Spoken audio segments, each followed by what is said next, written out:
নবী সোমবারও রাখতেন, বৃহস্পতিবারও রাখতেন। যে রাখে না সে আল্লাহ নবীর খাঁটি আশিক কেমনে হলো আমার তো বুঝে ধরে না। বেশি বেশি রোজা রাখতে হবে। নবী কখনো নফল রোজা এত বেশি রাখতেন, সাহাবীরা বলতেন আমরা ভাবতাম আর মনে হয় রোজা ছাড়া দিন কাটাবে না, সারা জীবন রোজাই রাখবে।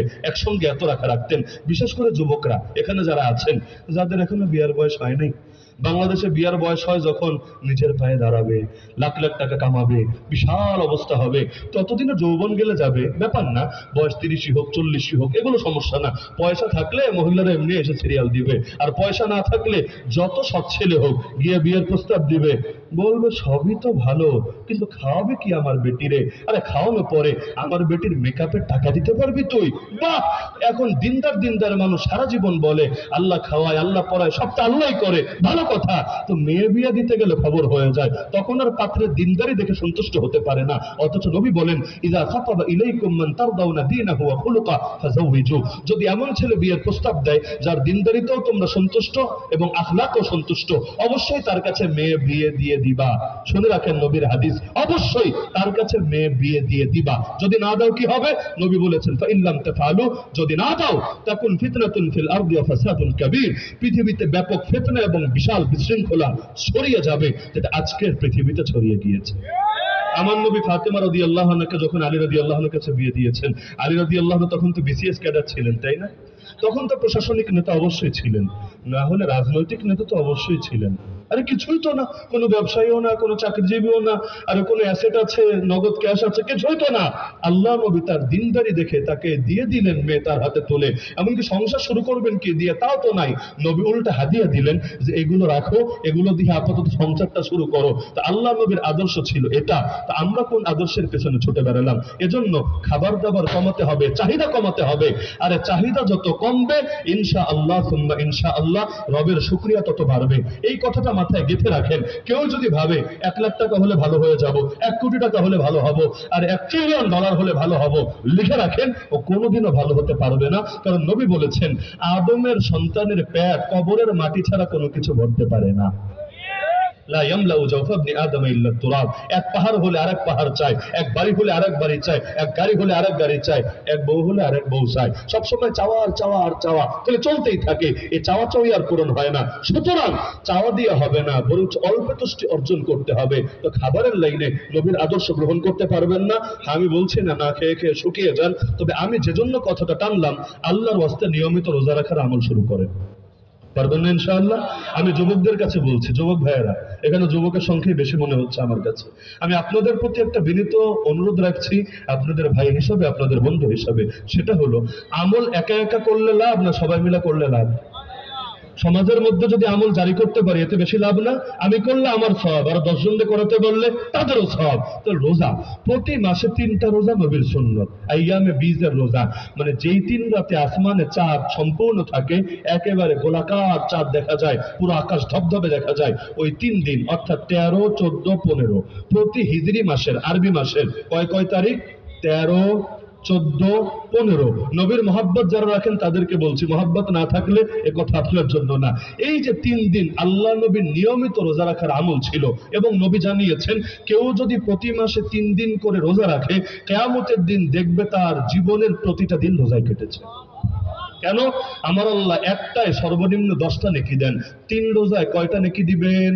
30টা নেকি। তাহলে বছরে কেউ যদি 11 মাস 3টা করে রোজা রাখে, 11 মাস রোজা রেখে 330টা রোজার সওয়াব পাবে। আর রমাদানুল মুবারকে তো রোজা রাখতেই হবে, ফরজ রোজা। তো রমাদানুল মুবারকে আরো যদি 30টা রোজা রাখে, 30 রোজায় আরো 300 রোজার সওয়াব পাবে। এর সঙ্গে শাওয়ালের 6 রোজা আরো মিলান, আরো 60টা হবে, 360 দিন হবে। তাহলে 360 প্লাস 330 কত? 690 হবে। তাহলে 1 বছর রোজা রেখে 690 দিন রোজা রাখার সওয়াব হবে। আরে 690 দিন কোন বছরে থাকে রে ভাই? 690 তো কল্পনাও করা যায় না, দিন তো 400টাও হয় না। তাহলে 1 বছরও যদি 690 দিন রোজা রাখার সওয়াব আমল নামায় অ্যাড হতে থাকে, কিয়ামতের দিন যখন দাঁড়াবো দেখবো হায়াত পেয়েছে 80 বছর, রোজা হয়ে গেছে 100 বছরের বেশি। জিন্দেগিতে আর কিছু লাগে? আর কিছু লাগে যে নবীর এই আমলটা সবাই অন্তত জিন্দা করেন আমাদের যুবক ভাইয়েরা। কিভাবে জিন্দা করবেন আমি পরামর্শ দিই মহব্বতের খাতিরে আপনাদেরকে। সেটা হলো প্রত্যেক মাসে একটু আরবি তারিখগুলো খেয়ালে রাখবেন। এখন এগুলো সহজ, মোবাইলে অ্যাপও পাওয়া যায়, মুসলিম বাংলা অ্যাপ আর কে অ্যাপ, এগুলোর মধ্যে আপনাকে দেখাবে যে মাসের আজকে কয় তারিখ। তা আপনারা 13 তারিখ আসার একদিন বা দুদিন আগেই মসজিদের মধ্যে একটু এলান করেন। হুজুরে বললে হুজুর এলান করে দিবে। মসজিদের মধ্যে একটা বিজ্ঞাপন টানিয়ে দেন, একটা লিফলেট টানিয়ে দেন, একটা ফেস্টুন টানিয়ে দেন। কি লিখবেন সেখানে? এই যে 3 দিন রোজা রাখলে যে গোটা জীবন রোজা রাখার সওয়াব পাওয়া যায়, হাদিসটা লিখে দিবেন। আর নিচে এই মাসে কোন 3 দিন, কোন 3 দিন এই মাসে আইয়ামে বীজের দিন বা মাসিক রোজার দিন, এই 3 দিন লিখবেন। সাহরির টাইম, ইফতারের টাইম, সাহরির টাইম, ইফতারের টাইম, সাহরির টাইম, ইফতারের টাইম প্রতিদিন স্মরণ করিয়ে দিবেন। মসজিদ থেকেও নামাজের সময় একটা এলান করিয়ে দিবেন যে আগামী দিন রোজা হবে, এই কয়টার মধ্যে আপনারা সাহরি খেয়ে শেষ করবেন। ব্যাস হয়ে গেল।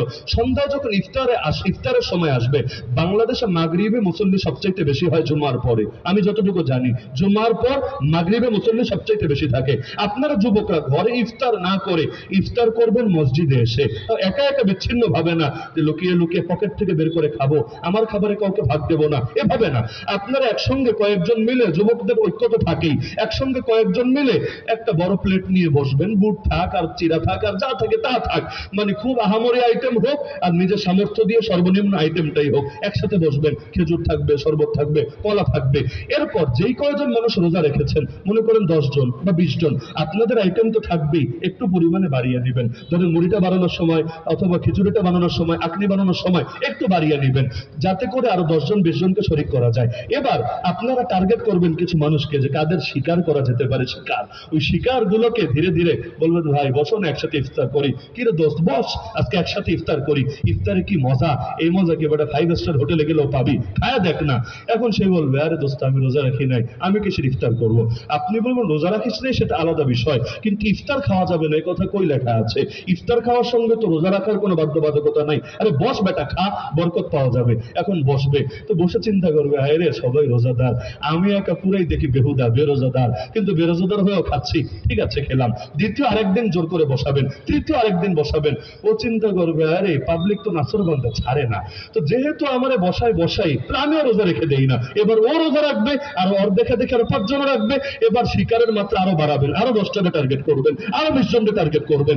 এভাবে হতে হতে হতে ইনশাআল্লাহ দেখবেন এক সময় ব্যাপক আমল জারি হয়েছে। এলাকার প্রতিটা বালেক পুরুষ, না বালেক দরকার নেই, প্রতিটা বালেক পুরুষ মাসিক রোজা রাখা আমল শুরু করে দিয়েছে। পারবেন না ইনশাআল্লাহ? এই আমলটা করলে কি হবে? বিশেষ করে জওয়ানদের জন্য, বিশেষ করে জওয়ানদের জন্য। আর ইসলামী দার্শনিকরা বলে গিয়েছেন যে প্রতি মাসে এই 3 দিন যখন চাঁদ পরিপূর্ণ হয়, ওই চাঁদ আর নক্ষত্রের সঙ্গে সম্পর্কিত হয়ে মানুষের ভেতরে তার শাহওয়াত, তার চাহিদা, তার উত্তেজনা, তার কুপ্রবৃত্তি সবচাইতে টপে থাকে, সবচাইতে টপে। এই 3 দিন যদি রোজা রেখে নিজের চাহিদা দমাতে পারে, কারণ নবী বিয়ের বিকল্পও বলেছেন রোজা, সেই হাদিসে আছে যারা বিয়ে করতে পারে না তারা যাতে রোজা রাখে। তো মাসিক যদি এই 3 দিন রোজা রাখে, ইনশাআল্লাহ যুবকরা নিজেদের নফসকে গুনাহ থেকে বাঁচাতে পারবে, নিজেদের চাহিদাকে কন্ট্রোল করতে পারবে, শয়তানের বিষাক্ত তীরের শিকার হওয়া থেকে নিজের ঈমান আমলকে হেফাজত করতে পারবে। পারবেন তো ইনশাআল্লাহ? পারবেন তো ইনশাআল্লাহ? আল্লাহ নবী সাল্লাল্লাহু আলাইহি ওয়াসাল্লামের আর দুটো পরামর্শ দিয়ে আলোচনার ইতি টানছি। আল্লাহ নবী সাল্লাল্লাহু আলাইহি ওয়াসাল্লাম তিনি জানিয়েছেন যে একজন মুমিন যদি আরেকজনকে হেদায়েতের পথে আনতে পারে, তাহলে সে অসংখ্য অগণিত লাল উটের মালিক হওয়ার চাইতেও তার জন্য উত্তম হবে। লা ইয়াহদিয়াল্লাহু বিকা রাজুলান খায়রুম মিন আন ইয়াকুনা লাকা হুমরুন নাম। আপনারা এখানে যারা আছেন ধৈর্য হারার দরকার নেই, 2 মিনিটের মধ্যে শেষ করে দিচ্ছি। নাকি বেশি কষ্ট হচ্ছে আপনাদের? এগুলো না বলে 2-4টা গল্প বললে কি বেশি ভালো লাগতো আপনাদের? এখানে আপনারা যারা আছেন, আল্লাহ তো আপনাদের টুকটাক দিনের বুঝ অবশ্যই দিয়েছেন বলেই তো এত গরমের ভেতর এখানে বসে আছেন। কিন্তু সমাজে সবার ভেতরে কি দিনের বুঝ আছে? সমাজে অসংখ্য মানুষ কি এখনো বেনামাজি না? অসংখ্য নারী কি এখনো বেপরদার ভেতরে থাকে না? আচ্ছা আমাদের কি উচিত না এই মানুষগুলোকে রক্ষা করা? কারণ এই মানুষগুলো আজকে আগুনে পড়ে গেলে আমি সবার আগে ছুটে যাব, পানিতে ডুবে গেলে আমি ত্রাণ নিয়ে তার দুয়ারে হাজির হব, আর যদি তাকে ফ্যাসিস্টরা মারতে আসে আমি প্রয়োজনে মানব ঢাল হয়ে তার সামনে দাঁড়িয়ে যাব। কিন্তু এই মানুষগুলো দুদিন পর যে জাহান্নামে গিয়ে নিক্ষিপ্ত হবে, আমি তার জন্য কি করতে পারবো? তো এখনই তো করার সময় এই মানুষগুলো যাতে দুনিয়ার শাস্তিতে না বরং আখিরাতের শাস্তি থেকে বাঁচতে পারে। এজন্য কি করবেন, আমি সবাইকে বলছি, যে নারীরা পর্দার আড়াল থেকে শুনছেন আপনাদেরকেও, যে জোয়ানরা আমার সামনে থেকে শুনছেন আপনাদেরকেও, যে মুরব্বীরা দূর দূরান্ত বা কাছ থেকে শুনছেন, সবাইকে আমি বলছি, আল্লাহর ওয়াস্তে, আল্লাহর ওয়াস্তে, আল্লাহর ওয়াস্তে খালি নিজের জান্নাত নিয়ে ফিকির না করে উম্মতকে নিয়ে ফিকির করতে শেখেন। আমার নবী তিনি গোটা উম্মতের জন্য নবী, কিয়ামত পর্যন্ত সময়ের জন্য নবী। এই নবীর সর্বশ্রেষ্ঠ উম্মত সে হবে উখরিজাত লিন-নাস, যে গোটা মানবতাকে নিয়ে ভাববে, গোটা পৃথিবীর সবাইকে নিয়ে ফিকির করবে। নবী এখন রওজায়ে আতহারে শুয়ে উম্মতি উম্মতি করছেন। আপনি যদি আল্লাহ নবীর উম্মতকে নিয়ে ফিকির করতে না পারেন, কিসের আশিকে রাসূল হবেন আপনি? সুতরাং এই এলাকার প্রতিটা মানুষকে পরিবর্তন করা দরকার নাকি দরকার না? কিভাবে করবেন? একটা ছুমন্ত্র ছু দিয়ে দিলে সবাই পরিবর্তন হয়ে যাবে? একটা তাবিজ লিখে গলায় ঝুলিয়ে দিলেই পরিবর্তন হয়ে যাবে? একটা ট্যাবলেট খাইয়ে দিলেই পরিবর্তন হয়ে যাবে? এত সহজে পরিবর্তন হয় না। লেকিন পরিবর্তন যদি করা যায় ইনশাআল্লাহ, এদের মধ্যে থেকে কেউ জামানের খালিদ বিন ওয়ালিদ হবে, কেউ ওমর বিন খাত্তাব হবে। যে ওমর নবীর কল্লা কাটতে বের হয়, আল্লাহ পরিবর্তন করে দিলে ওমর এমন কবুল হওয়া হয় যাকে অর্ধ জাহানের খলিফা বলে। নবী বলেন, আমার পর যদি কেউ নবী হতো, সেই নবী হতো ওমর। তা আমাদের এলাকায় যারা দুষ্ট আছে, যারা দ্বীনের ব্যাপারে অবুঝ আছে, আমরা যদি তাদেরকে জামানের ওমর বানাতে পারি, জামানের খালিদ বানাতে পারি, আল্লাহ নবীর দ্বীনের ফায়দা হবে না ক্ষতি হবে? অবশ্যই ফায়দা হবে। তো কিভাবে করবেন? আমি যুবকদেরকে বিশেষ পরামর্শ দিচ্ছি, একটা মাহফিল করেই কাজ শেষ না রে ভাই। সারাটা বছর তৃণমূলে কাজ করার চেষ্টা করেন। কিছু দল দেখবেন মাইক ফাটায় ফেলে, কিন্তু তৃণমূলে কোনো গ্রহণযোগ্যতা নাই, নির্বাচনে দাঁড়ানো 10টা আসনও পায় না। কিছু দল দেখবেন যে মাইক ফাটানো তো অত বেশি পারঙ্গম না, ওরকম মাইক ফাটানোর লোকও তাদের নাই, তো ভিতরে ভিতরে ভিতরে ভিতরে ভিতরে ভিতরে এমন কাজ করা করে হঠাৎ করে যখন ধামাকা ওঠে, তখন